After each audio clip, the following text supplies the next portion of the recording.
With Lindsay, she suffered from depression, and we were unaware of it until 6 months before she took her life. You know, she had a beautiful life. She was a beautiful human being, and to get that for your brain to take over like that, it's really hard to fathom as a parent. We said, you know, like let's get a group of people together that will really tackle this head on. We had an opportunity to hear Sheldon Kennedy talk, and Sheldon invited us to come to the Child Advocacy Center in Calgary, so we made the tour down there. And so originally when we started the whole coalition, it was to how can we work with the agencies to get some mental well-being, to make it easier for adolescents and adults to be able to access resources to be able to help. So that's where we came up with the Child Advocacy Center, to look at modeling it after what Sheldon did. My story starts at 8 years old. I was sexually abused by somebody I trusted a lot, and somebody was supposed to protect me and take care of me, and they didn't. In order to deal with all of those feelings of shame and guilt and worthlessness, I turned to alcohol and drugs. You know, our focus needs to be on the impact. You know, the incidences are scary, but when we understand the impact of mental health, suicide, addiction, depression, I mean, that is critical to understand all of the connections to how one may get there.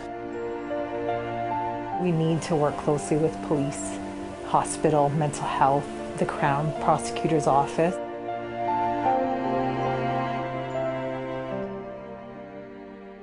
We have got to make the invisible visible.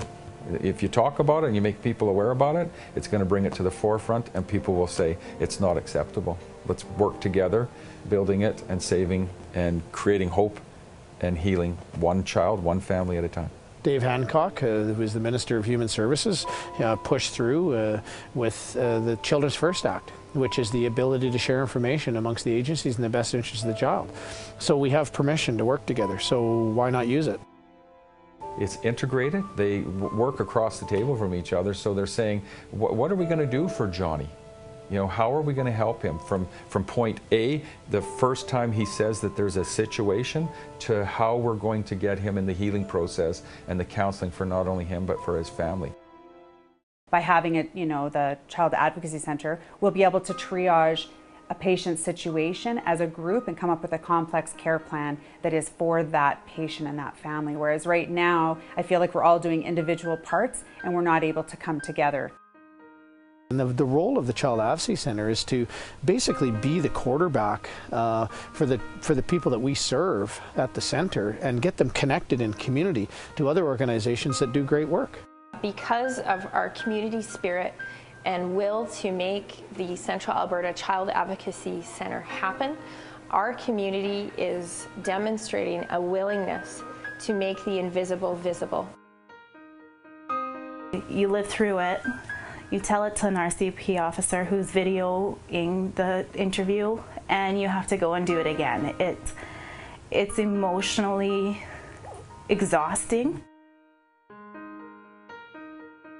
You go to one place, you have one meeting, you triage around a table to come up with a plan for that child. Well, at the end of the day, that saves families time, and it saves those agencies huge amounts of money to be able to, you know, share information and work together in a collaborative way.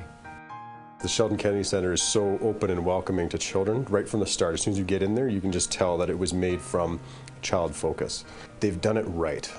It'll be one place for the child to go for talking to the police officers, dealing with child services, Alberta Health, mental health. Everybody's working towards the same goal. So everyone's on the same side and everyone realizes that, right? So I think a lot of those barriers are kind of taken away.